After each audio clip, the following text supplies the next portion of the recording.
Welcome to the DC Sports Buzz. This is January 12th, 2013. Kevin, here we are 1 week later after the Redskins lose and RG3 blows out his knee.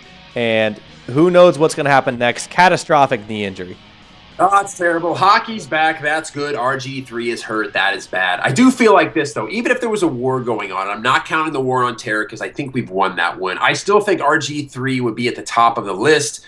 6 to 8 month recovery, Mikeo. He'll be back in time for training camp. He won't be the player he was before, but the player that he will be now will be good enough for the Redskins. Look at Mr. Optimistic there, huh? 6 to 8 months. That's what you're believing those people, huh? I mean, this is a guy who had a catastrophic knee injury. The ACL is blown out. The LCL is repaired. This is the second ACL major knee injury that has occurred.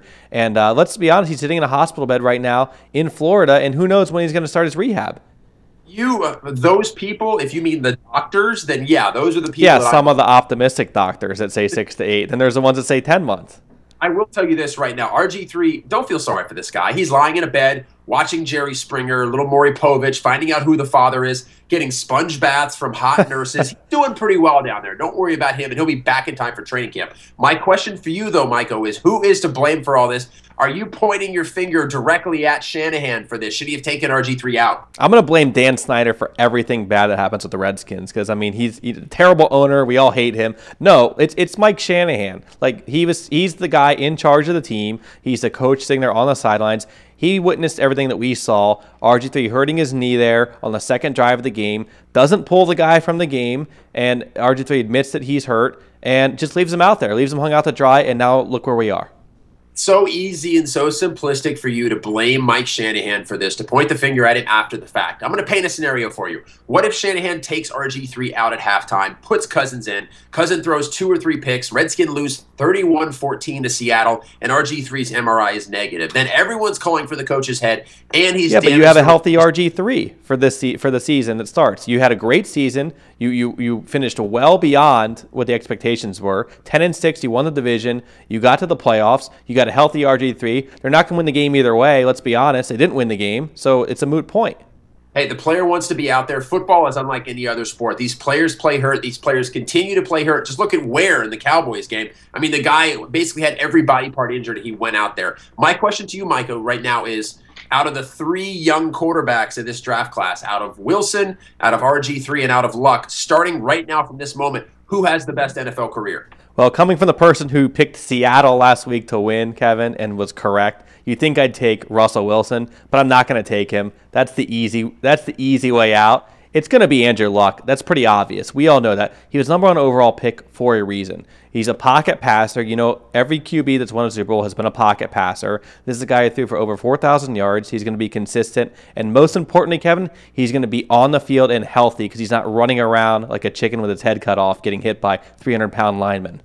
Well, here's the thing. I see you got your Stephen Davis throwback jersey, and you're living in the past with that pick, Mikeo. On this show, we talked about the age of the pocket quarterback is gone. It's all these young, dynamic read option quarterbacks, your Wilsons, your RG3s. And who is the best of that bunch? It's RG3. I realize he had a knee injury, but he will come back. Terrible knee injury. People value his pocket passing. He will come back. He will be the best of that bunch. Yeah, he'll be back in 12 months. He'll have a better career than Andrew Luck. Yeah, 12 months. Have fun missing a year and playing 13 out of 16 games every single year with being an RG3. But speaking of RG3, Kevin, I know when you watched the game, we all saw it. We saw that little shack behind the bench there that they have at FedEx Field. And I want to talk about that for a second. I mean, do we have a picture of this shack that we can pull up here? Look at that thing, Kevin. That looks like a World War II bunker there that you go and hide in and you huddle up and there's nuclear war brewing. You know, that really looks like my first studio apartment when I moved out to L.A. Like, it's got a crappy little door. You don't know if it shuts or not. Look at that little crappy air conditioning vent. Yeah, how about that curtain, you know? Yeah, how about some privacy, huh? Yeah, the privacy curtain is terrible. And it's a terrible shade of blue anyway. Someone didn't go to Bed Bath & Beyond for that. Yeah, where's the Redskins shower curtain? I mean, I got one in my bathroom. They can't even put one up in the little shack at FedEx Field? A Seattle blue that's up. And I'm sure there are a bunch of, like, big fat drunk guys banging on the top of that. I honestly think that soldiers in the Civil War had a better field hospital than that at FedEx Field with all that money. I can't believe Dan Snyder can't get a better spot for RG3 to get his knee checked out. It's ridiculous. Yeah, it is ridiculous. And, you know, speaking of FedEx Field, and, you know, there was a crappy turf they had to deal with during the game, and there's going to be another garbage turf that they're going to have to deal with in this weekend's games, and that's going to be in San Francisco, Kevin. And I want to talk about the NFC playoff picture for a second here. We've got Green Bay, San Francisco, and we've got Atlanta and Seattle. And I like Seattle to win that game in Atlanta. I think Atlanta is bogus, 14-2, and I like San Francisco to win in San Fran.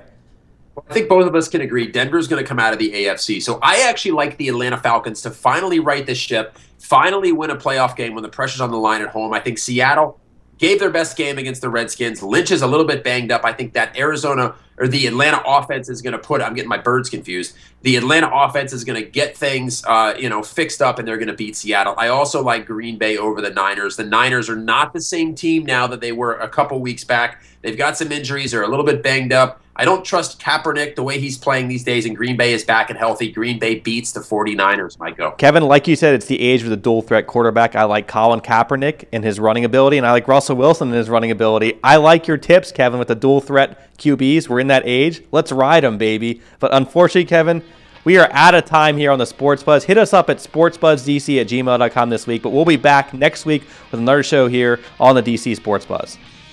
Go Caps!